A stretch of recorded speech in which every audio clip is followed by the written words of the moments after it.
This is a Film Stories original podcast. We made this. Hi, I'm Annabeth Gish, and I play Monica Reyes on The X-Files. You're listening to Xcast.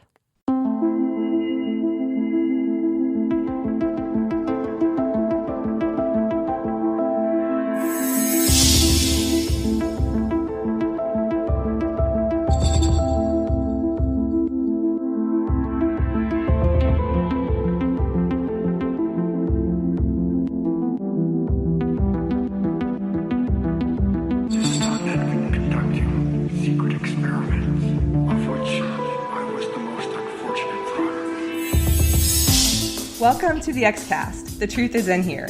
Thanks for joining our Xcast Patron Roundtable discussion of X-Files fan fiction.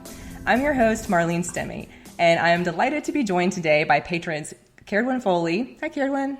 Hi. Cathy Glinski. Cathy, hey. Hi, Marlene. And Annie Flowers. Hey, Annie. Hey, Marlene. Good to be back. Yeah, it's great to have you back. I'm excited about this discussion. What we're going to do today is we're going to talk about how everybody got started, all of it got started in the world of fan fiction for the X-Files, why it has appealed to you, how it's expanded your vision and your experience of the X-Files, whether you write fan fiction or just read it, and kind of what really appeals to you in a story. And then after that, we're going to hear and discuss some comments from our listeners and even have a special guest appearance from Sarah Blair talking about her life reading and writing X-Files fan fiction. So that's the general outline for our discussion. So we'll go ahead and start with how you started with fan fiction and why it appealed to you. Caredwen, if you want to go ahead and start us off, that'd be great. Sure. I think I first read fan fiction when I was probably like 12. So that would have been around 2000 or so. It's a little bit late in the original series run, but I was definitely not caught up with the airing. I think I'd started watching the show in about 1997, but I was watching it in reruns. You know, at that point, I think I was at around like season 4 or 5. And there was a lot still, to come, but I was really hungry for more of it. And especially because, I didn't have access to episodes on other media that I could watch on demand or anything like that. I just had to wait around for the next rerun to air in syndication on our local, I think it was the local CBS franchise or something that was airing them. So, it sort of started off as a way just to kind of be able to be a little bit more connected with the stories and characters. And I remember my parents both taught at the school that I went to, and I would sit, in their classroom after school while they were grading, before it was time to go home, and just be reading fan fiction on their computers for a couple hours while we were waiting for that. And then I would, occasionally if I found something that really grabbed me and we were gonna have to leave, I would print it out and read it at home later. So, that was sort of my earliest introduction to it. And when I was in high school, I wrote but did not publish fan fiction that I think as a 15 or 16-year-old I could be pretty proud of, but now in my 30s I definitely I'm very grateful that I never shared it with anybody. So it was a fun way to just kind of experiment with different modes of characterization and ways to explore different moods that maybe or maybe didn't make it into the actual television program. But I certainly kind of discovered some early favorites that I think hold up really, really well. I'll still occasionally revisit stories that I remember reading many, many years ago. So yeah, my relationship with it has certainly evolved. I sort of go on binges periodically now, and then, won't look at it for months or a year or something, and then have periods where for 3 or 4 weeks I'm just reading everything I can get my hands on again. Yeah. Cool. All right. Annie, you want to go next? Sure, yeah. I also discovered it fairly young. I was probably about 9, and it was in the very early days. I started watching season 1, and I stumbled upon fanfic somehow. I do not remember. It was the Wild West of the internet days, and my parents just let me run loose and didn't think twice about it. And I was a good kid. I didn't get into any trouble, but I found fanfic, and I was like, there are more stories. Oh my goodness. And I read pretty consistently from 9 through high school. I can't remember anything specific. I didn't really differentiate between good and bad. It was just there were more Mulder and Scully stories, and I wanted them all. I also read in school. I remember we had in high school we had 2 periods where we had sustained silent reading, SSR, and you had to read for 15 minutes. And some people might read textbooks to catch up, or whatever you were reading for your English class that day. And I had my printed X-Files pages, and I would just read in class. And the teacher, I remember one time a teacher asked me, "What is that?" And I said, "Oh, it's just a story I printed out from the internet." Okay. And nobody cared. As long as you were reading for 15 minutes, they were very happy. And then I took a really long break. I guess like towards the end of the show, I kind of petered out. Season 9, I wasn't really reading that much. And then started up again in about 2016, 2017.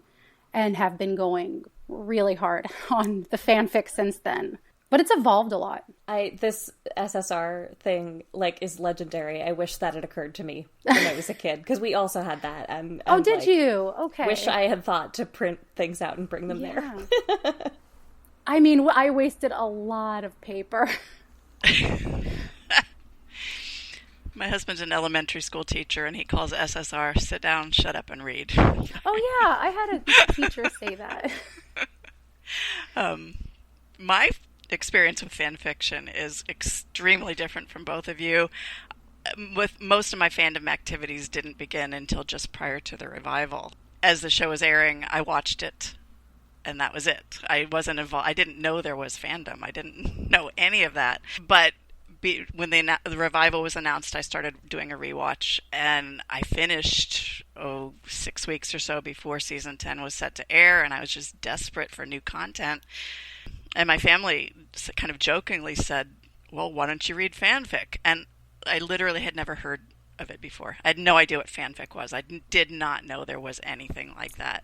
So I did a Google search, Mulder Scully fanfiction, and it came up with, this is hilarious, it came up with a page that was an archive site, and it was an alphabetical listing of stories, and it was MSR fanfic C through G. So that's the page I started, and I just started clicking on stories and reading them, and some first few I read, I'm like, okay, this is definitely not for me. I don't. And then I came across this one that was just really, it blew my mind. It was Mulder and Scully, and it was them. It was so perfectly characterized, and it was a beautiful story, and it was canon compliant, adjacent sort of, and it was exactly what I was looking for, and I haven't stopped since. Just curious, do you remember what it was? Contact High by Penumbra. Okay. What was it? Oh, yeah. Contact High. Okay. That's a good one, yeah. Yeah. That's a Remember, and there were the several other within that C through G range that just, to me, are classics.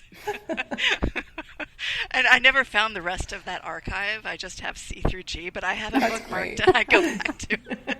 That's really interesting, because that's actually not dissimilar to how I was reading, how I was choosing stories to read when I was younger, because I think the first handful of stories I came across were just on general fan sites that were dedicated to the show, and somebody would post their own fan fiction. And then through that, I found my way to Gossamer, where what a treasure trove. But I when I navigated to it for the first time, I can remember they have this whole kind of alphabetized section, and I was like, I don't know where to start. I don't know what spoilers means. I'm 11 years old. It's 2000. So I just kind of clicked into different sections of it and was like, this sounds like an interesting title. I don't know what to expect from this story. And so just kind of haphazardly found myself around. Now, in the era of Archive of Our Own, I can really min-max my search terms to find exactly what I'm looking for. Can you imagine trying to go alphabetically through every fanfic ever written? I can. Oh, wow, no. I actually started, I believe it was 1996. I started watching The X-Files in early season 3, and I think I had read the available books, behind the scenes or the episode guides and that type of thing. And it was the earlier days, I would say, of the internet. And I would go, so I was like looking online, trying to find information about the episodes that I hadn't seen. And once I had found what I could about that, I don't know how it happened. I must have found a link somewhere to fan fiction. I was like, oh, I can read these post-episode stories and pick up little bits that'll kind of clue me into these episodes I haven't seen. So I started doing that, and I would go to the computer lab on campus. And I would sit, I'd like find the seat that was in the back, like against the wall, because everybody else was in there probably doing, or maybe they were reading fan fiction too. They probably were, but at the time I assumed everybody else was doing work. So I was just going to like sit in my corner and read fan fiction, and then I had done that consistently during that time, and then off and on over the years. And then I haven't really read anything lately. So this was an interesting topic for you guys to bring up. So I was like, well, that would be interesting, but I haven't done that in a while. But it's kind of reinvigorated my interest in it. Because I always thought, like at that time, probably because I was sitting in the back, I'm like, it's not something you really talk about. Like it's a guilty pleasure. And so in order for it to remain a pleasure, I have to remain guilty about it and not talk about it. There is no guilt anymore. Yeah, no, like more people, it became more of a mainstream thing too, I think, for better and worse. I mean, mostly for better, because it's, there's, I guess, a wider audience for it, and more people are creative in that realm. But yeah, it was definitely not, I don't know, it was sort of a secret start, I guess, for me. I don't think I talked about it. Mm-hmm. Yeah, I definitely did not. Well, how has fan fiction sort of expanded or deepened your vision of the show? Or what things about it, I guess? Like whatever you want to talk about along those lines in terms of like how it's, maybe fleshed out the show or giving you a different vista on it, that sort of thing. I think that The X-Files is particularly suited to fanfic because there are so many ambiguities within the series. There's so many points that you just don't know about. Mm-hmm. There are characters that are introduced that you don't have backstory on. And so fanfic is really a really great way to flesh that out. And you get so many different ideas of what those ambiguities mean and who those people are and what their motivations could be. There's not just one set path. So any different writer could have a different take on that, and you're always exposed to something new. I love that about the show and the fanfic that it leads to. Yeah, I think that something that's unique about fanfic is that it can kind of play fast and loose with canon in a way that is less available, at least, to the episodes themselves. I mean, obviously in the television show, there is a pretty permissive relationship with canonicity. So, like, Chris Carter can tell us different stories at different times about how Mulder discovered the X-Files. Or he can have us, like, reinterpret something that we see again through flashbacks. Like in Permanum, you get this different conception of what is going on in the kind of emotional landscape of season 6. And so the show can do like some of this gameplay where it steps outside itself in that way and like reminds us that we're watching a television program that gives us a limited lens into something that fundamentally doesn't exist beyond that lens. But I think fan fiction is a really freeing kind of space to be able to explore, well, what could be in the space outside of that lens. And a thing I really like about that is it can sort of deconstruct and rebuild that universe in innumerable different ways. So I can sit down and read a story that builds this like incredibly complex narrative that's maybe even more like internally consistent than the show itself and can rectify some of the show's problems with canon and things like that.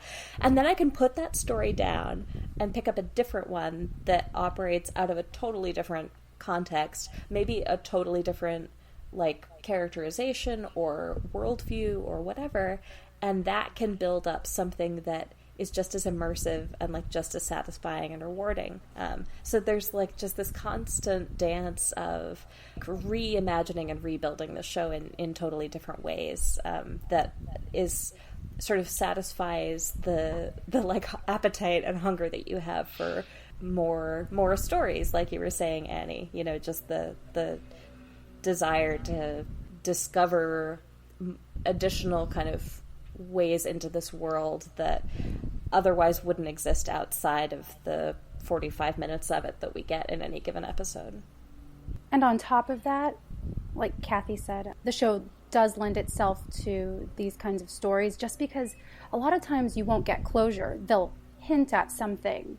They'll leave something unresolved. The show is purposefully vague and hints at things, doesn't answer all your questions. Writers can go through these stories and add missing scenes. There's like this whole genre of missing scenes.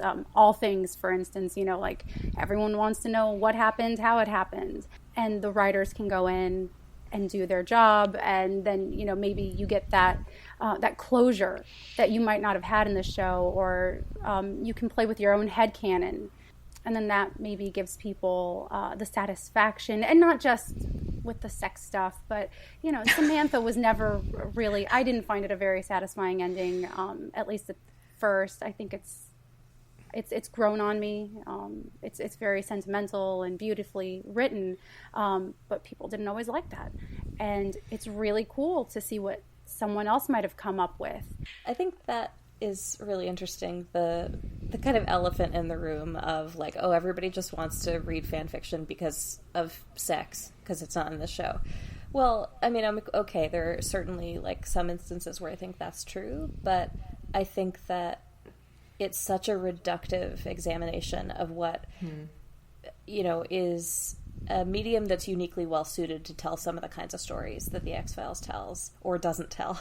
Scully is a really interior character, and I think that it's a testament to Gillian Anderson's acting that she's able to convey so much of what we can discern about Scully.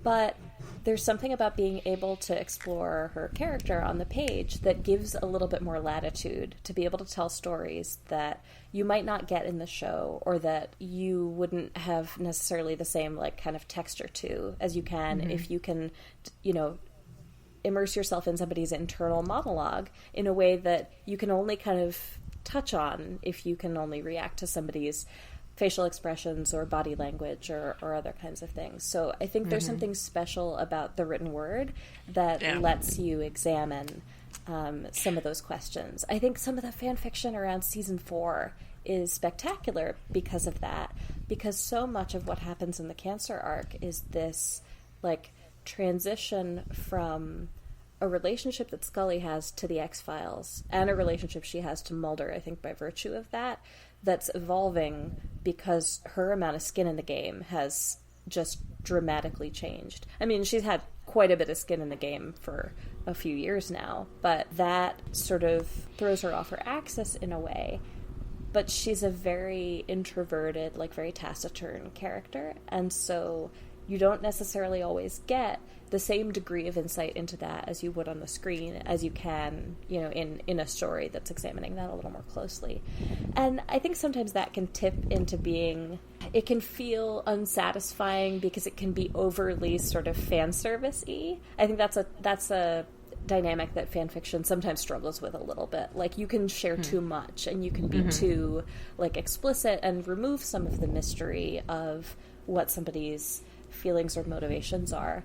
But I do think it gives you latitude to explore some of those things in a way that the screen just doesn't get to. I just wanted to comment on that I absolutely agree. And there are some aspects of the Scully storyline that I'm really interested in, like her implied psychic abilities and how Darren Morgan hinted that maybe she's immortal. And I actually just read a story where she's immortal and how she's dealing with the loss of Mulder. And like, these are really cool ideas. And it was written so beautifully. The writer did such a great job. And these are things that you cannot do on the show. And so to be able to write, not even just with like a flash forward, but budget-wise. And I mean, they might have been able to figure it out. I guess I'm thinking of the early days when they had a smaller budget. But you can do literally anything on the page. It lends itself to this kind of storytelling that you cannot always do in a TV show. So it's really cool. That is really what I'm looking for. Is I'm looking for something that I didn't get in the show. And it's, like you said, it's limitless. But for me, I have to have characterization. I have to recognize these two people as Mulder and Scully, and not just a short redhead and a tall dark guy. Right. You know, I need to know that the thoughts that I'm reading or the dialogue that I'm reading and the motivations are Mulder and Scully. Mm-hmm. And for me, it's all about the relationship. It doesn't have to be at whatever stage that relationship's in. If I'm reading a case file, I need it to come back to how they're handling it together. If you know, anything that's going on, because that's what draws me to the show to begin with. So if they're just, you know, if it's early days and she's wondering who the heck this guy is, or, you know, anything from the start to finish, I want it to be about the relationship. But if I have those two things, the characterization and the relationship, I'll read just about anything. I mean, alternate universe, canon divergence, anything that's going to explore those two and do it well, I'm up for. And I love that about fanfic, because you can go anywhere with it. Don't get me wrong, I love the canon stuff. I love the missing scenes. I love extending an episode. I love when they take one vague reference in an episode and write a whole fic about where we got that from. But you can do anything with fanfic, and I'm open to just about any of it, as long as it's characterized well and it's about Mulder and Scully. It's interesting that you say that about different kind of modes of it, case files and alternate universe and all that being kind of equally sort of compelling for you. I think I have this idea that my preferences about fanfiction stories are more limited than they in fact are, because I keep running into this situation where I'll read a story that is not at all like a type of story that I would expect to like. Alternate Universe is a good example of that. Stories like post-season 7 stories, honestly. Like, I don't usually look for that when I'm looking for fanfiction about the X-Files, but I keep walking into these stories and being completely blown away by them, and then leaving comments on Archive of Our Own that are like, I don't usually like stories like this, but this was fantastic. So I've left that comment enough times now that I'm going to have to kind of revisit my sense of what it means for me to be initially drawn into something, and why I have those expectations that I have about what I will and won't like. I've read things I never thought I would like, ever. I'm like, why would I read something set in the Old West? Well, because the characterization is perfect. Yeah. I loved it. You know? Yeah, and every now and then I'll run into a story that just really does kind of reopen my conception of what a good fanfiction story can be. I mean, and that's also happened in less dramatic ways as well. I didn't used to be all that interested in reading case files, especially when I was younger. I love case files maybe more than anything now. Like, those are some of my favorite stories to read. Again, like you're saying, as long as the dialogue is plausible and these sound like the right people and they behave like the right people, you know, as long as I get to see some element of like, okay, Mulder and Scully are not just stand-ins in what could be a paranormal case study from like any canon or any universe. Like, this is Mulder and Scully, and it matters that they're Mulder and Scully because this is how they would behave and this is how they interact together. I don't want it to be like a Law and Order fan fiction that just happens to be paranormal and you plunk Mulder and Scully into it. Right. And they're like two characters that are named Mulder and Scully, but they don't have that same sense of being Mulder and Scully. Yeah, exactly. But, you know, it's very rewarding when you kind of realize, oh, like the world of fan fiction that I think I like is actually much broader than I maybe thought it was. Yeah. That is interesting. The thing that most struck me was the word interior, because actually in my notes that I have from my things that I like in my experience, that's what I wrote. That especially, let's say Mulder and Scully and their kind of like their internal lives is what I want to know more about. I mean, that's the whole thing with the characterization too, is that you can explore that more, like you guys were saying. But Scully, particularly, I think, has that sense of an interior life, and I do think it's the way that Gillian Anderson portrays her. But I remember reading a story, and she wasn't even in it, but it was about her, I guess, like her sense of an interior life. So the story goes that the Jehovah's Witness comes and knocks on Mulder's door. I'm talking about like a story that I wouldn't be like, this is the plot that I want to see, you know.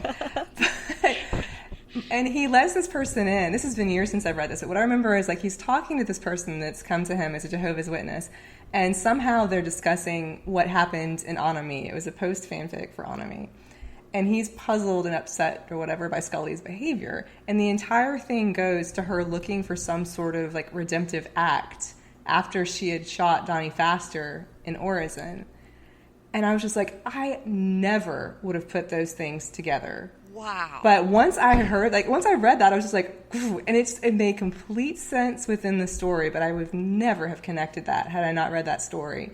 And it gave me a very different sense, or like another layer of Scully's mind and like sort of her, I guess, even her spiritual motivation. And she wasn't even in the story, but it was just so well crafted that came out of it. So that was one of the ones that stayed with me for a very long time because of that. Yeah. Wow. Yeah. Yeah, I love it when stories make me kind of reinterpret the show or like integrate themselves into headcanon for me in a way. Yeah. I think headcanon is just like a totally fascinating concept to me because it is by definition so individual. Like that's the whole thing is that it's yours and your own, but canonicity seems to assume like an objective sort of sense of fact and continuity and stuff like that. But it's my objectivity, so it's subjective. But I think that's incredibly satisfying when you encounter a story and it sticks with you to the extent that now when you revisit the show itself and you go back and you rewatch Orison or you rewatch Anami, like that's how you're seeing Scully now. Right. And that's been true for me with that stretch of episodes, like between Elegy and Demons and Gethsemane. I think that's the order of the episodes. Thinking about those 3 episodes as building on one another in a very continuous way and getting to read stories that sort of give you the connective tissue between them makes me watch those episodes in a different way and makes me see differently, especially like, you know, the beginning of Demons coming off of the heels of Elegy and thinking like what's happened between these two characters, what happens between the time Scully leaves, you know, and sees Harold Spuller in the rearview mirror of her car and then gets a phone call from Mulder saying, like, I'm covered in blood in Rhode Island, like, come get me. You know, I just can't rewatch those episodes now without thinking about the various different versions of those interactions that I've seen authors spell out, and I feel like my reading of the show is enriched. My viewing of the show is enriched by that.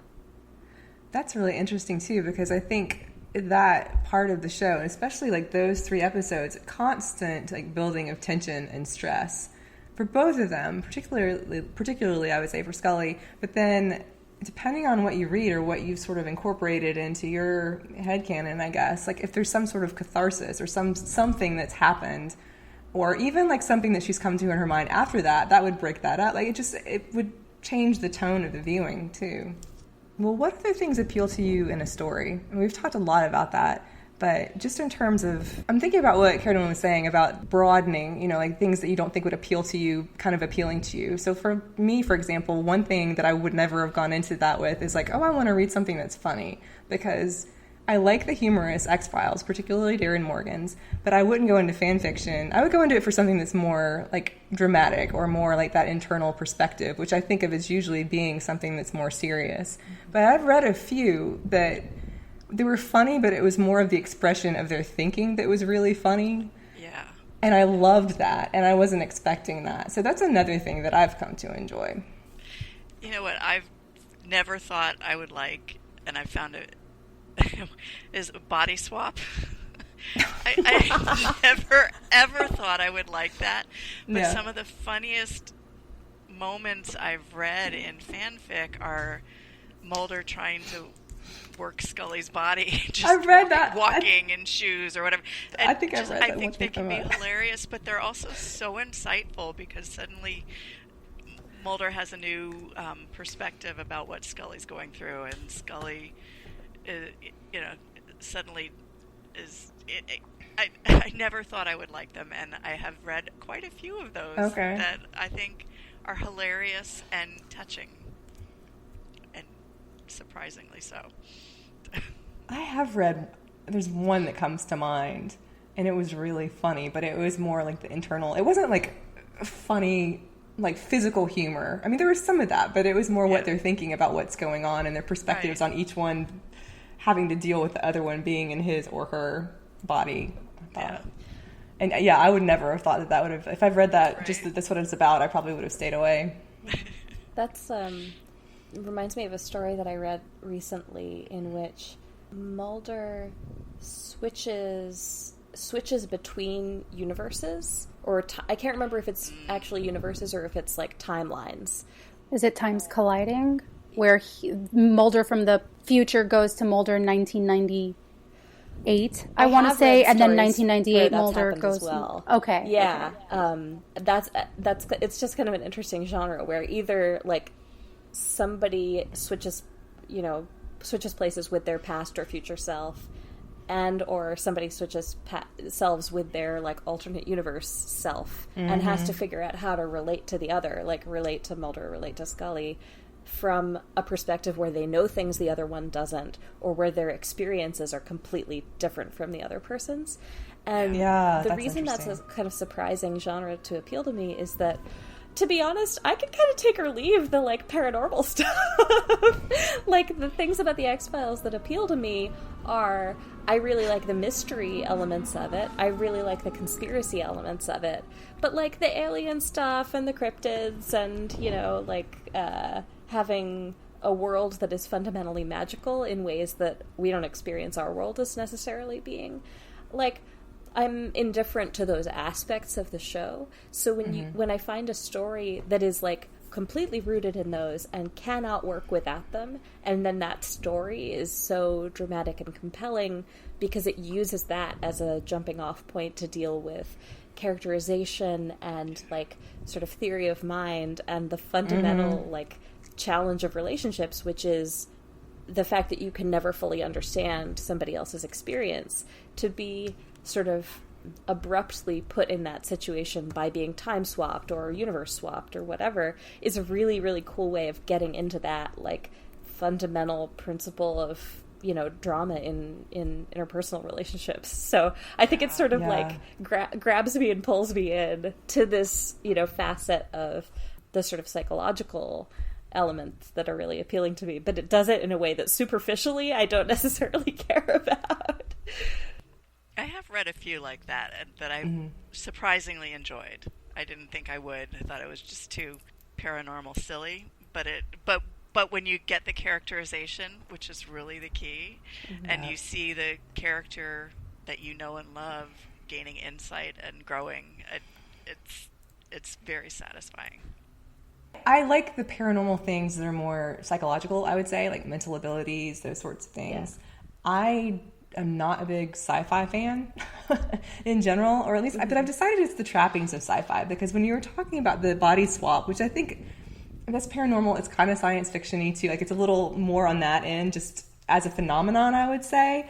But I was thinking of a story, I haven't thought about this in a long time either, but a story that I read that had something to do with cloning as well as a body swap. But it was really about like what is identity, like the question of identity, and it's like Mulder that's not Mulder, really sort of Mulder, or like how much Mulder is he if he's around Scully, like those sorts of things, and how, like you were saying, they relate to each other if it's someone that has a history that they don't have, or you know, like they've had experiences with like another version of Scully somewhere, you know. And so it was less about the phenomenon, but more about like that, who is this person really, and what is that relationship like if you don't have that shared history anymore. Yeah. So I think if it's well done, I don't even want to say well done, because I know that there are people that really enjoy the story and they enjoy like the spectacle and so forth, but to me that's the vehicle to get into those sort of like philosophical character questions. Yeah. No, I have to agree with all of you. It's the characterization that does it for me. So there could be a really great setup and then, you know, case file or going undercover or whatever it is, and then it's just not Mulder and Scully. It has their names, but not the way that they act. And it just takes me out of it and I can't read it. I will say the one thing I'm not crazy about, because it doesn't necessarily feel like Mulder and Scully to me, is fluff. Like I could read alternate universe, make it angsty, whatever it is. But if it's just them at home being cutesy, I'm like, like you could just watch a rom-com. I don't know. Yeah. It's not really for me. I do love Mulder and Scully, and they don't even necessarily have to be getting along, although I do prefer that in the end they come back together and, you know, like There's one story where Scully just kind of like goes on the run and she wants nothing to do with Mulder, and in the end they come back together, and it's not necessarily happy, but it's hopeful, and it's completely in character, and it's just them. Because I really do love these characters. I don't know what it is about the combination of the two of them. They're great together. Yeah. And I like stories too that play that up by testing it or compromising it in some way. Like their relationship, you mean? Yeah, their relationship, and not necessarily a romantic version of it either. Sure. But, you know, I can't remember if we've talked about this together on a roundtable before, but Marlene and I know have each talked about this on roundtables or episodes before, that like there is something fundamentally kind of codependent and maybe unhealthy and like potentially even, I think in some situations you could say toxic about Mulder and Scully's relationship, and the extent to which, you know, they are so bound up in each other that when you take one of them apart from the other, like they as individuals don't work all that well. And I think that stories that examine that and sort of pressure test it a little bit can be really rewarding. I think when you see that you separate these characters and it can kind of destabilize them as individuals, that if you can put them in a context in a fictional story that pressure tests that and examines it, it can make the sort of catharsis of having that sort of hopeful ending that you were talking about, Annie, more satisfying. So, you know, one of my favorite stories I've read has a sort of slightly non-canon compliant version of Krycek turn up, and kind of like almost as if he's sort of like a Dostoevsky character or something, test her assumptions about her relationship with Mulder and kind of question, are you sort of sufficiently valued in this context? And appear as this sort of like, you know, it's a strange dynamic, because obviously like Krycek is not a person that Scully trusts as an individual either, but she's so fundamentally fair-minded that she kind of can't help but indulge the question, like, oh, maybe you are a liar and a thief and a fraud and a murderer, but you still might be telling me something true, and I need to kind of consider my own role in this relationship and my like potential complicity in putting myself in psychological danger by staying in it.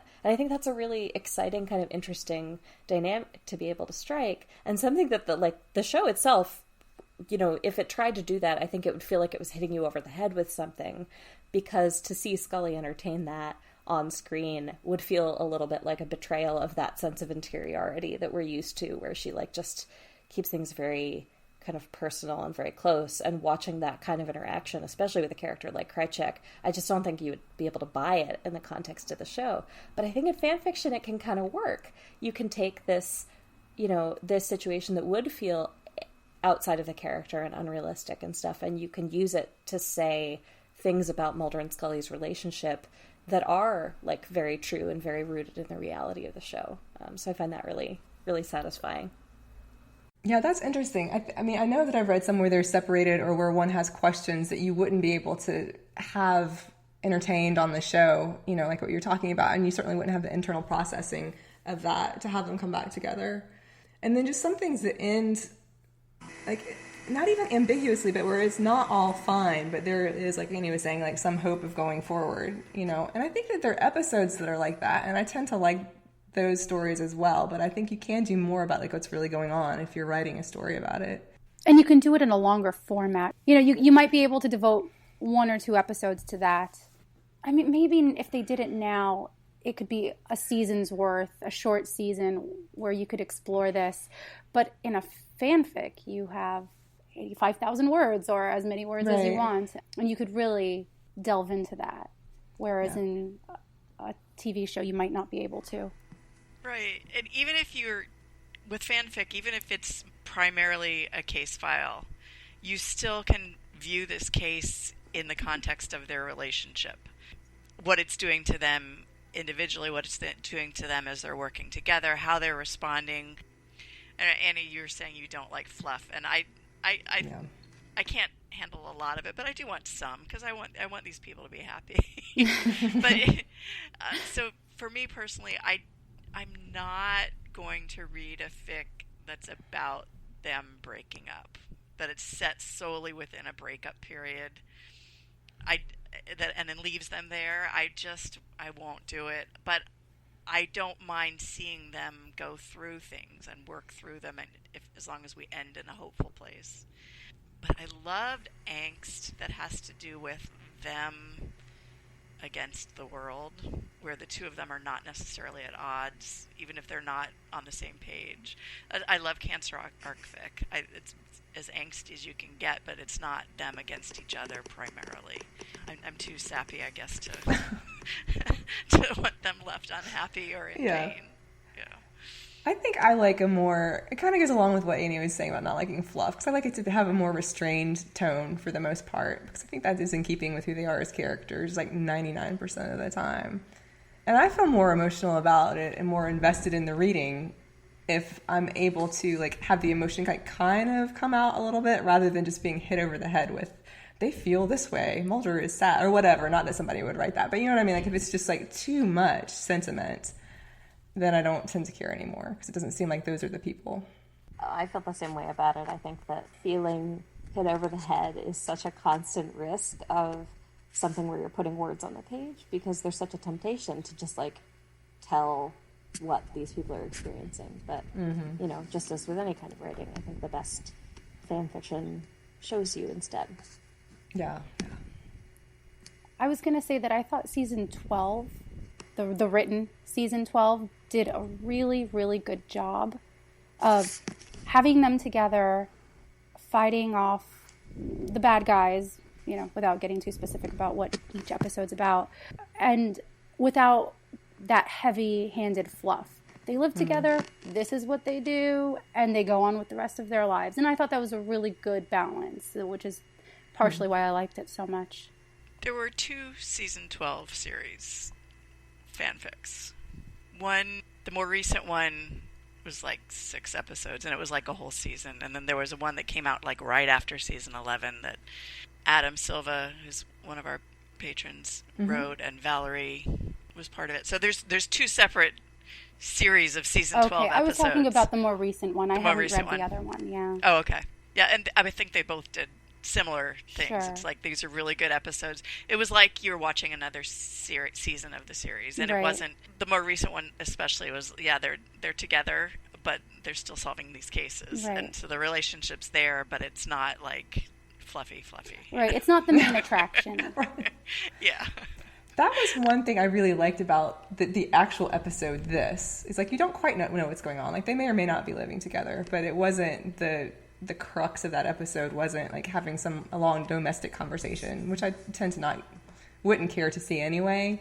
So I don't know, and I haven't read fan fiction about that, but that's kind of the tone that I would prefer in general, which is what you're saying, that it sounds, what it sounds like you're saying that conveyed. Yeah. I would watch their trip to IKEA. I wouldn't want weeks and weeks and weeks of it, No. but you know what? That would be pretty entertaining. That could fit into that sort of, like, I don't know, clever comedy genre, I think. And if you can have them being them, but still being at IKEA, I would definitely read that. I would prefer them building the IKEA furniture together, I think, rather than the shopping. That's even better, yeah. Okay, that might work. Potentially building a tower of IKEA furniture. But I don't know. A lot can happen. A trip to IKEA could be a really existential thing. It could. But you know Mulder's going to have some of those parts left over at the end of the construction process. That's going to be the end of that story, is like leftover parts and Scully wondering where they go. But there has to be a place for everything. They wouldn't have this part if it didn't have a place. Right. And what it means that there would be parts left over versus not using all the parts as you should versus like having parts to spare. He was more efficient. Yeah. I could see that. But I'm personally not particularly interested in seeing them raise their new baby. I've read a couple and they're fine, but it's just that gets a little too fluffy for my personal taste. But I know it's very popular, which is what's great about fanfic. If you want to read it, you can read it. Someone's going to write it. If you want to write it, you can write it. That's one of the reasons I usually prefer some of the pre-season 7 stories, because I do prefer to dwell there too. Yeah, like I think that once you introduce William and once you introduce perspective other children, you can't not deal with that. You can't not write a story that doesn't consider it. Right. Yeah. Right. So in some ways, I think it brings a constraint that sometimes people operate with really, really well. But by and large, I like a story that has the latitude that it doesn't have to deal with that piece of the story. I do, well, with that said, really enjoy some of the stories that are examinations of what could have happened with the Emily storyline if she'd survived. But in some ways, I think the reason I like those is because that's not what happened in the series. Yeah, and so, it's a what if. Yeah, so you can, similarly to, what I was talking about around canon and kind of the building and rebuilding, you can pick it up and try it and see how it works, and then you can put it down and pick up the next story. And so I enjoyed that. I really, the only William storyline that I really liked, I think, was in Founder's Mutation, and I think that that's wise. It was a sort of what if, and I didn't think that it was too fluffy or overdone or anything like that. And it almost, I don't want to say it seemed like it could have been a fan fiction, because I don't think that. I think it was fine the way that they did it. But something like that does seem like it's more part of them thinking about their lives and, the choices they've made or whatever it is, different ways things could have turned out. I like that. I like that kind of the possibilities and so forth and the constraints. I've never written anything. I know you said that you wrote something, Caredwen, and never published it. I've never written anything, but years ago, I guess it was probably season 8, I was thinking how can we get out of this storyline? What would be the end of it? And let's get out of here. Right. And I remember thinking that what I would like to see as an endpoint would be for Mulder and Scully to become children's book authors. So they're sort of retelling and processing their experiences on the X-Files as fairy tales. So they're sort of taking whatever happened to them, whether it was good or traumatic, which a lot of it was, and then putting it into these fables, and then that would have to do with something that they would pass on to William. So that would be, he'd be the extra part of it, but it's a way of incorporating that, but then also a professional way, a meaningful professional way for them to be together later in life as well. So that was sort of my desired end for them, I guess, that I made up in my head. That's wonderful. I actually really like that. When are you going to write it? I don't know. We're going on a number of years. This is percolating. Several ideas over the last few years for stories that I would like to read. And I don't know that I necessarily have the energy to write them myself, but I have a note going on my phone of ooh, hey, here's an unexplored facet of some of these stories that we don't ever revisit and that I would like to know some things about. Maybe one of these days I'll get out of my own way and couldn't find ways to construct those for myself, but mostly how it manifests is I go looking for a story about something that I think ought to be there already, and then I'm disappointed when I can't find it. That's exactly right. I have never written fanfic, and I don't think I ever will. I just don't write that way, but I have blogged about ideas about that could be. I've blogged about headcanons, and then I did one blog where I translated some of the conversations that Mulder and Scully had that seemed kind of confusing, so I offered my opinion about what they really meant. That's as close as I'll ever get to writing it. So. I know we talked a little bit amongst ourselves before about how fan fiction kind of fits among the creative works that have extended the world of the X-Files, or how it's a creative pursuit that, is embellishing the show. What do you all think of that? Caredwen, you were talking about this a little bit before. Yeah, I mean, I think that it gives a certain freedom that a lot of other creative outlets don't necessarily. So, I think fan art maybe comes the closest. And I guess, we could kind of consider fan fiction a subset of fan art. It's just a specific kind of medium. But, I think if you are capturing a static image, or I know a lot of folks made music videos or things like that, drawing on specific kind of images or interactions in the series and trying to kind of construct another layer of kind of emotional communication over them or things like that. I do think that fan fiction has a really wide array of opportunity that it offers, more so than a fixed piece of art or cosplay or things like that. I think that comes with good and bad opportunities, right? Like, you can tell a story that can change somebody's conception of a world, and that's a lot of power. I mean, we've talked about some of the incredibly rewarding, satisfying ways that can enrich how we view the show, but it can also, and I don't have particular examples in mind here, but I'm imagining I could picture reading a story that would really leave a sour taste in my mouth about a particular episode afterwards, if it leads me to kind of imagine things about it or picture kind of subtext to it that I might not have thought of before. And that can be enriching too. Some of the things we talked about around the ways that Mulder and Scully's dynamic isn't always healthy.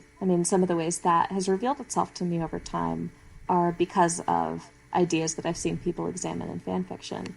But I think sometimes it has the opportunity to sort of destabilize or make less rewarding your interactions with the show if it, presents an idea that maybe you're not really ready to sit with or not super comfortable with. What about you guys? Your thoughts on just the general how it fits into the larger world of sort of extra X-Files creativity? I am constantly blown away by the amount of creativity that surrounds the fandom in general, but especially with fanfic, because there's always new fic to read, and there's so much old fic I'll never get to, and people are just using their creative talents in ways that are so satisfying to so many people, and it's ways to work through how you responded to the show, how you responded to these characters, what these characters mean to you, where you think they should have gone, where you wish they hadn't gone. I think it's an amazing resource for people who just want to immerse their lives in the X-Files, which apparently I do. Hey, same. Yeah. I think it's great. Someone had pointed out that fanfic, along with X-Files, or any show really that's been streaming, has been bringing in new, younger fans. And then those fans have their own take on these things that maybe I've been watching for 20 plus years. And I think that's really interesting that a show that's 20-something years old has a growing fan base of young people, and not only young people, but I think that's really cool. And they all showcase their talents, and they bring their new young ideas to the table with artwork, with fanfic, with everything. Digital artwork. I've seen some great stuff on Instagram. I think Zeta Walker Art. I can't remember exactly. And it's beautiful. And that absolutely includes fanfic. And I think it's so cool that, after season 9, I was like, all right, it's done.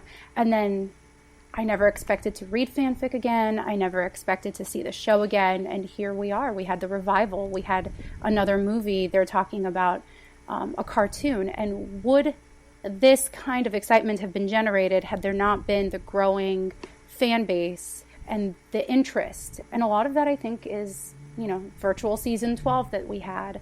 2 virtual season 12s. I think that's really cool. And I think it's a way to keep it growing. I agree with you. It just seems like this is such an incredibly wide world, fanfiction is. And part of it, part of its DNA is that people get to bring their own individual experiences and preferences to it. So there's always something else that you can turn your attention to instead. Yeah, absolutely. Yeah. Yes. There's so much out there that I wouldn't choose to read, but someone's writing it because that's what they want, and I love that. And I love that it's all based within this universe. It's an interesting sort of extension of storytelling. It's almost like its own storytelling tradition. Just people keep adding threads to it, and continuing it on. I'm also so interested in threads that get primarily kind of tugged on and kind of continued in fandom, not necessarily in the text of the show, where maybe the show will drop a very small hint about a thing, and then it'll take root as headcanon for a handful of people, and then verge into something that is sort of quasi-canonical just by virtue of people integrating it into their own understanding of the show. I think season 11 took a lot of cues from fanfic. And this is my favorite one. I've read so many fanfics where Mulder eats Pop-Tarts, that's his little snack of choice. I've never seen an episode where Mulder eats Pop-Tarts until season 11. In Followers, he's on hold with his credit card company. He's eating Pop-Tarts, and I swear they took that from fanfic, because he never does it in the show. He never until then, but it's a fanfic staple that Mulder eats Pop-Tarts. But he's so bad at taking care of himself that I believe it. Yeah. I believe it completely. He's so bad at it. Right? Yeah. So, but it's one of those things, like there are a lot of things you could eat that's not taking care of yourself, but the fandom decided it was Pop-Tarts. And so they put it into the show. Do you remember, so in season 10 with Home Again, Scully's brother, Charlie, seems to be this like kind of callous cavalier, like he's, not very involved with the family or whatever. And I think, like, to me that didn't make sense. And I think to a lot of people it didn't make sense. And I remember reading, like, one comment was like, I thought that Charlie was, like, the nice, fun brother. It's like that we as a fandom had decided through fan fiction that that's the way that was. And it just got to, in everyone's head that was that involved with it, that was part of this story. And it was based to some degree, I think, on a few mentions in the show, but there were so few that it really was something that people just sort of agreed upon amongst themselves, and then you see that violated, and it was like, no, that's not the way that this is. But Charlie, he's supposed to be the nice brother, and that was the one time I've seen something in the show that didn't seem as authentic as something I'd read in the fiction, in the fiction about the show. I thought that was funny, though. Yeah, he's supposed to be the nice brother. That's really interesting. I think it's also collective headcanon that Mulder and Scully have named their baby Lily. Oh, I don't have that headcanon at all, but I have heard that in many contexts too. I've seen that. Yeah. I take so little interest in anything that's happening in or after season 11. Someone asked David and Jillian that at the Spooky Empire panel. I remember that. Is it a boy or a girl? And what's and they were like, okay. And they're like, I don't know. What do you think? And the person who asked the question said, well, we've decided it's a girl and her name is Lily. So that was right. It does kind of get under my nerves, get under my skin a little bit when people want answers from the actors, particularly about like, well, what happened then, or like, what really was this? It's a text. Yeah. Right. Yeah, I like that. Like, that's fine. What do you imagine about this as you portray this character? Like, what was informing the performance choices that you made? That's fascinating to me. What is the name of this child who is born off screen several months after the series ends that wouldn't be informing your performance because your character didn't know it yet? Like, what is the deal with that? Yeah. Do you guys have any other things in your thoughts about fan fiction that you wanted to discuss? I have a couple things. I talked to a lot of my friends about this. I'm part of a couple of book clubs, but they're centered around fanfic, and we pretty much take some of the more popular, not necessarily popular, but whatever we're like interested in at the time, and dissect these stories. And so I asked them what they thought. I told them that I was going to do this. And one thing that I noticed was that everyone was saying how it's just this sense of community among the fanfic writers, and even with their relationship with the fans, that it's just this sense of community. For instance, like the people who got together to write the season 12s, they're forging friendships. And it's not just them. Like I've heard of other people coming together to work on stories. Yeah. And they build a relationship through that. Maybe one person living in LA, one person living on the other side of the coast, or even like across the world. It really is a sense of community, and it's really supportive. But on the negative side of that, and I think more of Game of Thrones when I say this, but how people start to feel entitled to these characters and the storylines, and they're like, well, that's not how it's supposed to happen. And that is also another toxic that's true. I think byproduct of fan fiction. they're not your characters. I'm sorry. This is the way that they decided to go. The showrunner decided that this is what they're doing. And I think that's pretty silly, where people get that upset at a show. Yeah, I understand the passion, but it's like, it takes it out of your imagination, I think, if you get into that place of entitlement. Right. I guess there's one more thing, and this is kind of another expansion of the fanfic world, how now it's in podcast form. So there's audio fanfic podcast. People record stories, and, you know, there are moms who are home all day who are, you know, I'd love to sit down and read a story. However, I have to clean or pick up the kids from school, and you pop in a story and you read while you go for a walk, you know, exercise, clean the kitchen, whatever it is that you're doing. And they always obtain, or almost always obtain, permission from the authors. Sometimes an author hasn't written in years, and so there's just no getting a hold of them.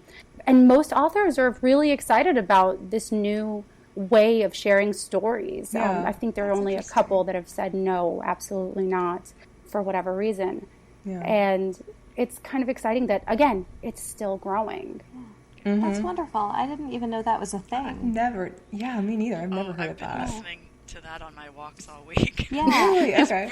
It's really an interesting experience. So it's like an as read by, or like a, interesting. Yeah. That's wonderful. Yeah, it's a lot of fun. I use the screen reader function on my iPhone sometimes to do that, which is terrible because it's like robotic Siri reading me the story. But I heard it's creepy. Yeah, it's not ideal, I would say. Okay. Like, aesthetically, I would prefer to have somebody like consciously reading it, or just to be reading it myself. But if I'm washing dishes and I'm in the middle of a story, like, I don't want to necessarily stop for that. So then I'll have Siri read it to me. Right. Yeah, check out Audio Fanfic Podcast. Awesome. Absolutely. Interesting. Okay. Well, let's see if we can get Sarah up with us, give her take on everything. Hi. Hey, Sarah. So, how's it going? Good. Good. Up on some of the Witcher behind the scenes stuff, so that was fun. Okay. That's awesome. So, we've gone through had a great discussion for probably over an hour now, but Sarah Billier is now joining us to talk about her interest in fan fiction and her writing. So she is one of the producers of the XCast and also an author in her own right of her own material. Hey Sarah, thanks for joining us. Hey everybody, how's it going? Great. So what have you been talking about? So we've talked about basically like how we started reading fan fiction, if we had written it or come up with ideas. Nobody has really written anything, so that'll be sort of your special arena. Caredwen and I have had ideas and things that we want to see but have never been able to find. Basically, it was the thread of that. Cathy has interpreted some things, and Annie, I don't think you had said you'd written anything yet, right? I just didn't chime in, but I do write on a... Oh, no, that's okay. I could have spoken up. I have written. Hiding it. Okay. My stuff's on AO3. Okay. Yeah, and then we just talked about how like fan fiction either expanded or deepened the world of the show, thoughts about all of that. We got a few story examples, but mostly just discussing, how it sort of fleshed out the X-Files, and pretty much agreed that the characterization of Mulder and Scully was the part that was the most important thing to really, involve you in a story. That sounds like fun. Yeah. A little bit about it, how it fits into sort of like the external creative world that's sort of grown up around the X-Files. So. Yeah, cool. That's just cool. Of it. Yeah. What's your fanfic story for yourself? Well, gosh, I started as a teenager. I discovered it when I was originally watching this show. And I was big on I think it's called the Gossamer website, I think. Mm-hmm. We talked a little bit about that too. Yeah, I loved that one. So that's primarily where I stuck and read on there. And, I kind of would skip around. I think my favorite author probably was Lydia Bauer. I really liked her a lot. She did it was definitely a novel-length story called Primal Sympathy, and it involved curing Scully's cancer, and there were clones, and I don't know, it was this whole epic thing, and it was just glorious, and I loved it so much, and I still think about it. I haven't reread it, but I still think about it often. I That read was that a probably my long, favorite. long time ago. I think I've read it. I reread it about a year ago. Okay. Does it holds hold up? Yeah. That's awesome. I need to reread it, but I'm kind of afraid to. Like, I like my memory of it is so nice. I kind of want to just remember it. Have Like it as it was. yeah, and forehead sweat. It's like I just want to remember. How it all was. Yeah. So did you start writing right away when you were reading fanfic, or did you come into writing, or did you write first, like your own stuff, and then fan fiction, or how did that all go? I didn't actually start writing X-Files fan fiction. I mean, I kind of did, but I was too intimidated by it because I was like, well, all these people write Mulder and Scully so well. I could never write Mulder and Scully that well. And so I messed around with it a little bit and kind of kept it to myself. I didn't share it anywhere. Mm-hmm. And so that's kind of how I really got into writing fiction, because it was so fun.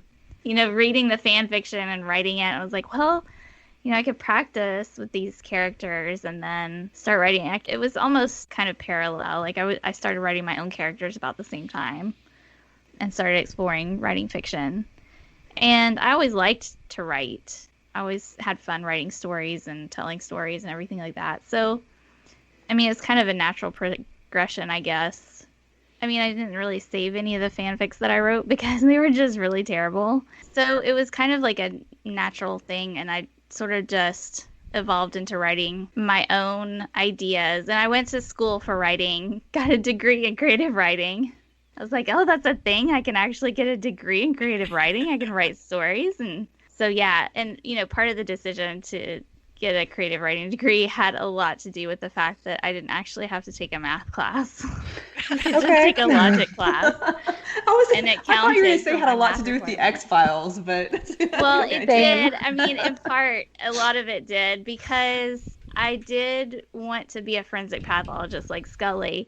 And then I learned that I had to take organic chemistry and actually pass organic chemistry. And I was like, well, that's never going to happen. I was like, well, I'll just write about it instead. It'll be fine. Just write. I'll just write about forensic science. And so that's kind of what I did. And now, I mean, if anybody's read my book who's listening, you have recognized some similarities probably between some of my characters and X-Files, and, the plot and all that kind of thing is supernatural stuff that I'm into. And the X-Files basically made me want to be a writer in the first place. So what about it made you want to be a writer? I mean, I would say, like, aside from the obvious, like all the things that we've discussed, but like, is there specifically like anything else for you that you can think of that was motivating to you? I think it was just like the first show that I had seen ever that was everything that I was into. And I liked the monsters. I liked the crime solving. And I loved Mulder and Scully and their chemistry. I was like, this is like sexy, snarky, supernatural, like mystery show. Like I'd never seen anything like that before. So I think it was just combined all the things that I loved the most. And, then there was Buffy too. So those two shows really kind of defined like how I wanted to tell stories. So, and like the type of stories that I wanted to tell. That's cool. Yeah. Is there anything else about fan fiction you wanted to talk about? We have some comments from some other listeners that you can chime in on as well. But if there's something else that you had to add, go ahead. I don't think so. Okay. Yeah. Let's turn to our Twitter comments first. We'll go through some of these. Some people had really good thoughts on this. Good thoughts. A lot more, I guess, appreciation of fanfic than I was expecting to read in a return tweet, let's say. Michelle Milbauer says, I enjoy reading many types of fanfic, including, in quotes, educational smutty fluff. Educational. I want clarification. Not on sure that, what Michelle. that is. Exactly. I feel like Michelle's the one we need to have on here and be like, what does she mean? I don't know what educational smutty fluff is. So, a lot of learning going on there, I guess. She says, my favorites more often than not are post-episode or missing scene fics. I like to explore what happens after the episodes end or what happened between the scenes that we didn't get to see. My friend Isabel says, and hers is rather long, try to get the gist of it. She said that she's an occasional reader and humble writer of X-Files fanfics. And she also, like we were all discussing, finds it to be a way to explore more deeply Mulder and Scully, especially, but just the characters in general, who are complex and rich enough to allow, sort of some of those deeper explorations. And also to try various forms of style and narration, which I really thought was interesting, especially like the show got into some of that more experimental stuff in later seasons. But I think that having fanfic as a way to explore writing styles is a really interesting point too. And then, let's see, she says, as a writer, she has readers worldwide. She likes having readers worldwide who can give you feedback and appreciate your work, and you can fulfill fantasies, she said. And she said her first fiction was a post-season 11 investigation with Mulder and Scully investigating in her town and briefly meeting her. So I guess that was gratifying. So Isabel then said that she discovered fanfic a few years ago, being middle-aged. And this was interesting, I thought. She said, at first I found the concept childish, BS, pretentious. But she said that those are just bad prejudices. And she said, I was wrong. There's so much amazing talent in fanfic writers, and some better than the published authors that she reads. So I would say that's definitely true. I agree with that. I mean, it's just like any books, like you get the good and the not so good. But I mean, it's fun with fanfic because there's so much of it and there's such a wide variety that if something is not your thing, you just go on to the next and it's no big deal. The reason that I recently started actually writing and posting my fanfic is because it's a way for me to be creative and to do something shorter and to like get that out of my system, I guess. Like when I write a book, I have to think about publishing it, and I have to be really particular about everything and nitpick it. And with a fan fiction, it's all so much fun and everybody just enjoys it for what it is. And there's not so much pressure with it.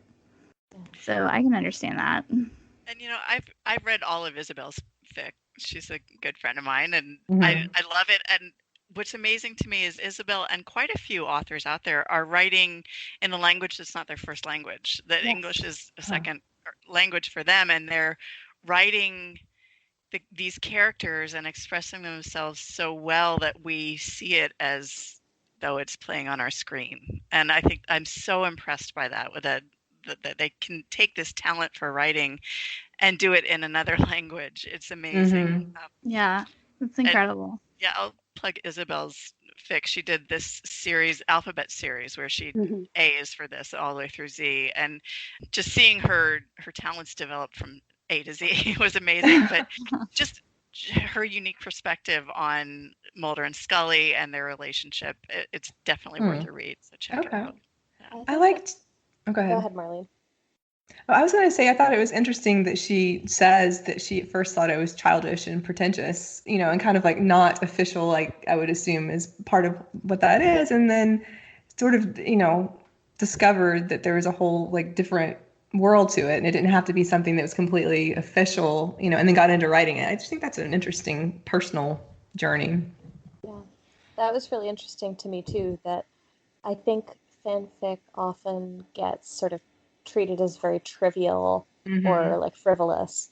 And I have definitely read some stories that are easily on par with novels that are like literature. Works of fiction. Yeah. There are a lot of authors who actually have gotten their start writing fan. I mean, there's so many big authors too. I mean, it's fun. It's fun. Yeah, it's a great way to hone skills as well. Is. You practice in a known universe. That's what I was going to say. And you expand upon that, and then maybe you have your own separate ideas. Or I know of instances where a fanfic has then become a novel. Change the names of the characters, give them different characteristics. But it's definitely 50 Shades. And I think I was thinking Joanna Schaffhausen syntax 6, but I was thinking about how one of the reasons I think people used to justify trivializing fan fiction is that they say, oh, well, you didn't invent these characters, like you didn't invent this universe, there's something like cheaper about that, about borrowing that component of somebody else's imagination and then growing off it. I think that's an incredibly unfair criticism, because in some ways that imposes, in a lot of ways, that imposes constraints on you that you don't have when you are originating a whole universe or originating characters. Like, I think of it more like the relationship between sonnets and free verse, where the structure of this form is that you have to have X number of syllables in a line, you have to have X number of lines. Only instead of it being structural, it's you have to use these characters in some way, and you, with varying amounts of fidelity, have a starting universe that you operate from. And then within that, you exercise freedom. But nobody talks about sonnets as like, well, that's cheating because you don't have to decide how many lines are are right. So I think that's true. Yeah, it's just a different form, and so I'm glad that it's getting to experience like a little bit of a renaissance, it seems like, and I feel like we would be remiss if we didn't give a little bit of a shout out to Tumblr in that, because I think that has been such an extraordinary way for authors to find community with one another and to be able to build on each other's ideas and sort of create this like, creative community that was harder to come by, I imagine, when people were just having to kind of post to archives on their own. I think the idea of constraint producing creativity is interesting too, because you do, like you were saying, like to varying degrees of fidelity, like you have this to work with. And so that's going to, force you to put together those elements in a unique, like whatever the uniqueness is, has to come from your imagination rather than from like coming up with the whole structure and all of the stuff. So it's a great point. One of the exercises, that we had to do when I was in writing college, we had to pick an author and imitate them and write our own version, like as that author. And we did that with several different ones, because that's how you learn. Like if you can nail that voice, if you can nail somebody else's voice, then, you can do your own, because that's how you practice. So, I mean, it's really effective. Like, I mean, I figured, Mulder and Scully are so great and so amazing. I was like, well, if I can nail them, I can do anything, So, and that's also why I think I was so intimidated at the beginning. It's like, well, they're just so next level. I don't think I could ever write like that. But here I am 20 years later, and it's fine. I'm not worried about it. But yeah, so. Yeah. I think there's something to that, to the imitating and the mastery of someone else's characters. I think that's a great point. So Luke Winch says, even though I don't read much fanfic, I completely appreciate how it deepens the world. It allows fans to explore our favorite characters further and also exists as an extension of MSR culture. And then he says, the smutty ones aren't for me, but I appreciate their place within the X-Files culture. So he and Michelle, a little bit different level of interest here. Fanfic, and no like flames, nothing like that, denoting his comments here. Fanfic such as Virtual Season 12 or continuation or existing plot lines, episodes or character arcs I find really intriguing. And then he says that he finds the concept of fanfic a positive one because it's creative and it brings together the X-Files community and only enriches the franchise. So. Someone called PeaceNick0 says, I write fanfic and have been reading it off and on since I was young. Fanfic is a chance to fill in the gaps and explore the behind-the-scenes moments we don't get to see. So then she also mentions that it also allows us to explore headcanons and minor characters more fully. Just a little bit of something we talked about with headcanons, but also minor characters and like what else they may contribute to. Yeah, that's not something we've talked about a lot. And my main focus is always Mulder and Scully, but I know I've read a few fics that flesh out Agent Pendrell because we love him. And Maggie Scully is another fanfic favorite. I've actually read a few fanfics that have Maggie Mary Skinner at some point. Where did that came from? I don't know, but I have to. But it sort of works, But anyway, yeah, I do like that point that we do get to see we get to make up things about minor characters that we didn't get on the show. I'm so here for all the Krychek stories. I will read every Krychek story. I do love Krychek. And it's funny because the vast majority of them too are like Krychek Mulder flashfic, which is really not particularly like my preference, but the amount of like creativity that people have put into generating like backstory and the kind of unseen aspects of this character who's fundamentally pretty mysterious and who we only ever get to see very limited amounts of, and who is by his very nature like kind of inscrutable, I think makes him really ripe for fanfic, because that's the nature of the beast. Like, it lets you explore the things that are left unexplored, and yeah, I think Krychek is very, very much kind of a cipher in the show. So there's an author called Vehemently who wrote the Sovereignty trilogy, which is a long 3-part series that gives you a lot of insight into Krychek's psychological makeup and examines what would happen if you kind of threw him into Mulder and Scully's path in a different investigation at a particular point in the series. And oh my lord, it's just a spectacular story and gives you a lot of avenues to explore Mulder and Scully's psychology too, because he's such a fraught figure for both of them. Anyway, here to shout out all the Krychek things. The Krychek. I think that's interesting with Krychek too, because there's some characters, minor characters, that have you have a glimpse of their perspective, I think, that you could build on in a story, but it's not as fully realized as Mulder and Scully. But Krychek is one of those characters that I think people have a perspective on him, but he does not have a perspective role in the show, I would say, at all. So yeah. He would be almost a complete creation aside from his behaviors. Like, you could create his psychology from the ground up. Yeah. It's interesting. I think that's one of the fun things about fanfic, especially, like with characters like Krychek, is because you can get the why behind all of what they're doing on screen. Because on screen, you don't get to be inside their head. And then on the page, you can be, and you can get their thoughts. And it's like, we've been reading this book called Story Genius. It's by Lisa Cron. And she goes into the psychology of what makes a story so good and what hooks readers into a story.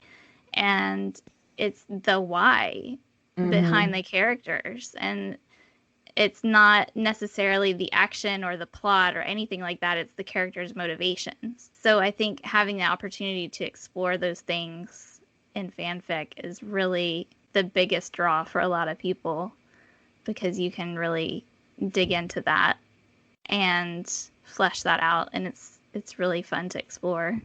I imagine that's probably especially appealing to you, Sarah, in the context of Skinner. Yeah.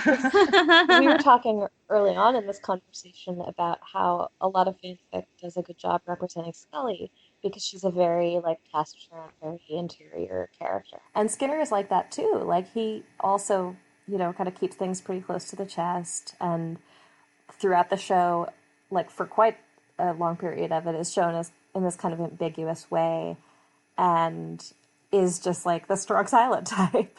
And the strong silent type is a really interesting archetype to get to explore in the context of fanfic, because then you have this, unlimited opportunity to expand on that and get visibility into somebody's psychology. So yeah, shout out the Skinner fanfic too. I think people with Skinner especially could have different ideas as to his why. And so you could have entirely different lines of stories based on what you see as being his psychology or his motivation as well. It's kind of open. That's why it makes it so exciting, because everybody brings their own thing. So it's the same characters, but they can all be so different. It's just fun. Yeah. That's great. Good variety. So Jane Riley, it's our last tweet. Jane Riley says, I love to read and write X-Files fanfic. Some of the work I've read on AO3 is wonderful, and much of it has become part of my headcanon. So, which we talked about before, the headcanon and how fanfic can influence that, definitely. So, moving on to Facebook, Alicia Walkershare says, I enjoy fanfiction for a variety of reasons, but I think the biggest attraction for me is that it gives us more, which is really just more Mulder and Scully, more stories, This I loved. She says, the writers were great at building to an emotional peak, but rarely did they provide resolution or show us how the characters were affected in the aftermath. I have never thought of it in those terms before, but I think that's absolutely true. Yeah. The writers of the show built an emotional peak, but there was not so much. And I think most of the time it was well done, that there wasn't a follow through. Yeah. What do you think of that? I think that's why we kept tuning in. Yeah. I think that the writers of the show did that brilliantly. They left us wanting more. They left us wondering what came next. And I almost never felt like we were robbed that we didn't get this next scene. I liked that we could have these headcanons about what happened next, and then we could get fanfic about what happened next. I think it was very sparely written, especially in some of the earlier years. Like even with the cancer arc being as emotional as it was, I think that there is a spareness and a reserve to that writing that to me made it more emotional to watch, but it also does invite like what she's talking about, where you want to have some sort of resolution or see like how else might they have behaved in the situation or what else were they thinking. So I loved that point that she made. I also think the nature of 1990s television wouldn't really let them follow through with too much, because you still needed to have that exact same dynamic week after week, year after year, and they can grow and change a little bit, but in the end he's the believer and she's the skeptic, and they can't get together yet because that would kill a lot of the tension there. People liked the slow burn, and because of that, and not only that, you can't have too many answers with the conspiracy, with this, with that. 1990s TV wasn't the way that we have it now, like the straight through line through the season. But that was the fun part, is finishing up an episode for the week and then hopping on to find the fanfic like a couple of days later. That was the best. And the message boards where you try to decipher what every little word meant. Yeah. What does he mean by this? Yeah. I missed that completely. I didn't. I had friends I discussed it with. Life. I didn't. Okay. Oh, it was fun. Yeah, I was just totally by myself while I was watching it, because I was like several years behind everybody else. Oh, and like, living in a rural area where we had terrible television signal, and I didn't really know anybody else who watched it. It was a golden era, I'm not going to lie. It was pretty good. What she was talking about with an emotional peak, what it reminds me of, at least, is something like in Redux 2, where like the crux of that episode, like what most shows would have shown, is Scully telling Mulder that her cancer is in remission. Like that's what you're building towards. And I don't feel like it was like I don't know. At the time, I might have thought like that would have been what I wanted to see, but I sort of like that you got that from the other characters looking back. I do too. And that's what I mean, I think, by like, it was spare. It didn't go for those big moments all the time. It sort of built to that, but then it just kind of like let things go. And I think that that part of it, I hadn't thought about it in those terms, but I do really like that. But then I also do like when people have different interpretations of, like what that scene would have been like, or what the internal feeling of that would be, that sort of thing. Yeah. I think that's one of the things that like Chris Carter kind of accidentally set up in his writing, because a couple of times I've heard him say, well, the audience is smart enough. They're going to know that this happened based on like the context of what happens next or whatever, or like the surrounding scenes. He's like, so I don't need to write that part because the audience is going to figure it out. They're smart. Yeah. And it's like, well, okay, so that's what we all want though. So we're going to go write our fanfics about it.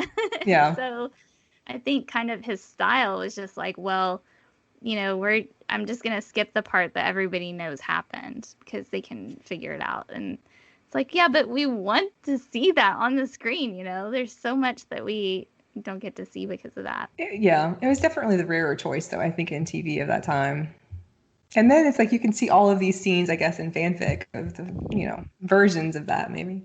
So Nicole Wilson Ripsum says she's a passionate fan of fanfic. She's a wannabe fanfic writer back in the original run. And then she says the very best of authors showed us that it was entirely possible to have stories that were both intriguing case files and marvelous case studies, giving us characters with more depth and nuance than we ever saw on screen. And again, I just think that goes back to the interiority aspect of it too, and like what the why is behind the characters. Michael Little says basically his comment, he's talking about he's written some fan fiction, he doesn't really read it, but he says it's always fun to play in the X-Files sandbox. Agreed. Yeah. True. Obviously that's true. Valerie Kelly says, and was she the one that, did she work on the season 12 virtual season? 12, yeah. Okay. She says she's been a fanfic writer since she was 12 years old. There must be something about 12 years old and with X-Files and fanfic. I definitely think it's a great way to continue to keep the show alive. and well and allow more stories to be told. I just love fanfic for my escapism. And then Eleanor Butler, she says she's a recent writer and a long-term reader, and talks about how the show focuses on many procedural aspects, and then the fiction fills in the emotional gaps. It used to frustrate me that the show didn't mention things like Melissa's death in the subsequent episodes or how Scully's handling her loss, but I now appreciate how much room that gives people to write their own stories. And she says it's a contributing factor to the fandom still being around and active today, because she can read different takes on the same events or piece together little traits from fiction which resonate with her canonical understanding of the characters. It's fun to imagine backstories to things like, why does Mulder dislike organized religion, or why can't Bill Scully really meet his sister in her place of pain or adequately convey his own pain? It adds depth to the show that we love. I really like that. I like that description. And then also the emotional gaps around the procedural aspects that have to be shown in the TV show. Natalie Say says, my favorites are the fanfics which really manage to capture the characterization well and tell a case file story which draws you into the mystery. I've read several which I've enjoyed a lot more than some of the TV episodes. And then she mentions the historical ones which put Mulder and Scully in a different context, being fun. So Sarah, one thing that we talked about before you joined us was Caredwen was talking about different types of fiction fan fiction that she wouldn't think would be her thing that turn out to be her thing. And we all kind of were like, yeah, I can see that. So I would say Natalie is saying about the historical ones fits into that. And then was it you that mentioned the Wild West? Like you wouldn't imagine Cathy. Yeah, I did. Yeah. In the Wild West, whoever would think of that, necessarily. Or Regency England, and they're all wonderful as long as you get the characters right. Yeah. I need to read some of those. I have not come across those yet. Cathy, you're gonna have to send me some links. Yeah. So this is the last one, and this is Sarah Stiegel, who was early on one of the people that contributed to the X-Files community on the internet, both in reviews and I believe in early fan fiction writing. I don't think I've ever read any of her fan fiction, but I remember her reviews. And I think that the writers of the show even consulted her about, based on her reviews, or would, remark that she'd written reviews and so forth. So I'm going to read her quote in its entirety and kind of give her the last say in terms of our, listener responses. So Sarah says, writer and reader here, and have actually been paid to write an X-Files story. So I speak from multiple points of view. My trouble with TV shows has always been that they are unsuited to showing us the internal life of the characters. Movies and TV, by their very nature, must focus on action to the detriment of dialogue. In a 50-minute screenplay, a screenwriter often has to sacrifice character development. In fact, character development, as understood in, say, novels, is actively discouraged in an episodic TV series, where viewers rely on this week's incarnation of a hero to be pretty much the same as last week's. A prose story, whether amateur or professional, allows the writer to dive deeper into the character. Using a predefined character allows the writer to jump into a more detailed exploration, since the audience already knows the character. All I have to do to invoke Mulder is mention sunflower seeds, and readers know exactly what I'm talking about. Or a writer exploring character development can play with new behaviors. I personally have always loved one aspect of the X-Files, the story that has a Mulder ending and a Scully ending as well, the ambiguous ending where the evidence could read more than one way. I'm still trying to write stories like that, but nowadays I've graduated from Mulder and Scully to my own creations. Still working at it, still inspired. That's very cool. Yeah, that was wonderful comments. And it sort of summed up a lot of the things we talked about and then added our own experience as well, I think. And I think that would be hard, like she says at the end, to have the Mulder ending and the Scully ending. And good for her that she's gone on to write her own stuff. That's great. Yeah, absolutely. So do you guys have any other fan fiction thoughts? I kind of want to point out that it's a world or an art form that is mostly dominated by women, not exclusively. Michael Little says that he writes a little, though hasn't published. I know there are other men who write. Brandon Ray back in the 90s and early 2000s, I believe, but mostly women. If I think of some of my favorite writers, they're all women, which I think is kind of cool. And it's a great way for them to showcase what they're capable of doing. Mm-hmm. Thank you for being part of the roundtable. Do we want to go around and we'll tell where our listeners can find us online? Start with Sarah, since you're our most recent guest. Okay. And if you have links to your book as well or anything else you want to say about that. Okay, cool. Yeah, I'm Sarah L. Blair on Twitter and author.sarah.blair on Instagram. And you can find me over as a showrunner on the regular Xcast episodes, too. I have a book called Darkness Shifting. It's out on Amazon right now, so you can find it there, and it's in the Kindle Unlimited. If you subscribe to that, you can read it for free. Hopefully I'll have another one out soon called Darkness Loves Company. It's coming up here. I'm working on the revisions right now, so hopefully by the time this comes out, it'll be out in the world and you can find it too. We'll see. We'll see what happens. Kathy, you are next on my screen clockwise. Do you want to go? Yeah, you can find me mostly on Twitter. I'm Cathy G, and that's at Catherine Glins too. There's a link to my blog there if you want to check out my X-Files obsession, where I write about X-Files and only X-Files. And Caredwen? You can find me in the XCast Basement Facebook group or on Twitter at Caredwen, Caredwen. Annie, what about you? I am on Twitter at Annie X Flowers, and you can look for my stuff on Audio Fanfic Podcast. Not necessarily my own works, but I do read other people's works and check it out. Oh, so you'll be one of the people reading to us Yes. if we. You didn't You say buried that. the lead. I read Sarah's stories on there. I totally forgot to mention that I'm on AO3 as Big Blue 82, so find me there too. But yeah, like, it's been so great having Annie read my stories. It's fun. Been a lot of fun. That's awesome. Fight the Future series that you've written is really good. I need to do some more on that. Would love Yes, it. you do. I've been working on my Yes, you book. do. I'm like, oh, it's so hard to do both. Annie, please send us your AO3 username. I don't expect you to plug it if you don't want to, but I certainly want to read it. I'm Annie Ami, kind of like Anami, but Annie ANNIE AMI on AO3. It's also just on my Twitter page. There's a link for it if you want to go there. That's probably easier. Yeah, I hope you enjoy.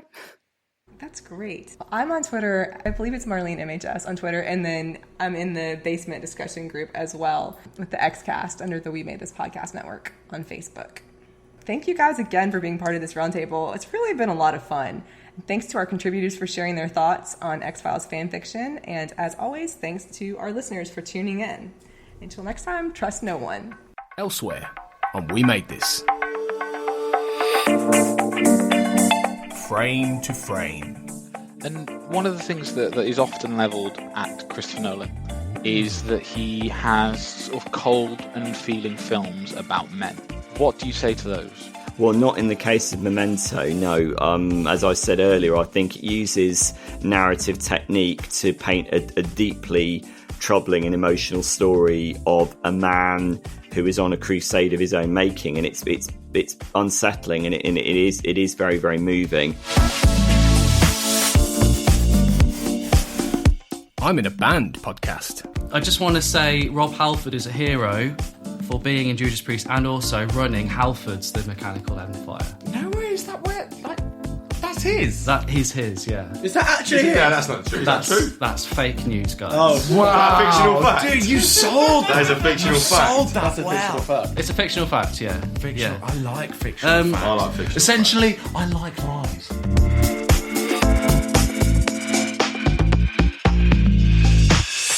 Motion pictures. It tries to do something fresh and interesting, and there was a real backlash to it because what people wanted from that trilogy was Luke Skywalker to be the, become Obi-Wan Kenobi. That's what they wanted, But Isn't that, though, aren't we giving too much credence to a very vocal, admittedly, section of the fan base, who didn't like it, and for all the reasons you're talking about? But like we say, I think the film creatively, like you said, is very strong too. Did a general film goer pay as much attention to those things as the people who kind of shout and rave about it online? Check out all of these shows and more on the We Made This Podcast Network.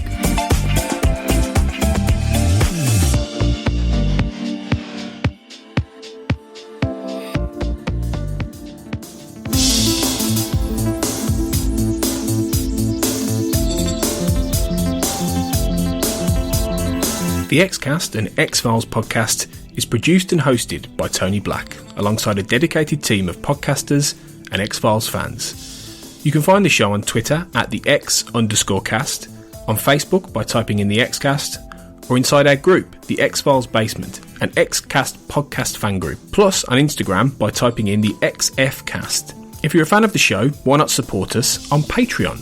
Exclusive bonus episodes, early access to new episodes, plus become part of our XCast community in the Patreon department. To see our monthly subscription options, just head to patreon.com/the XCast. That's patreon.com/the XCast. We'd love to see you join our Patreon community. We're also part of the We Made This podcast network at We Made This Pod on Twitter and We Made This on Facebook. You can find a range of shows on TV, film, music and popular culture in general on the network. Thanks for listening, and we'll see you next time.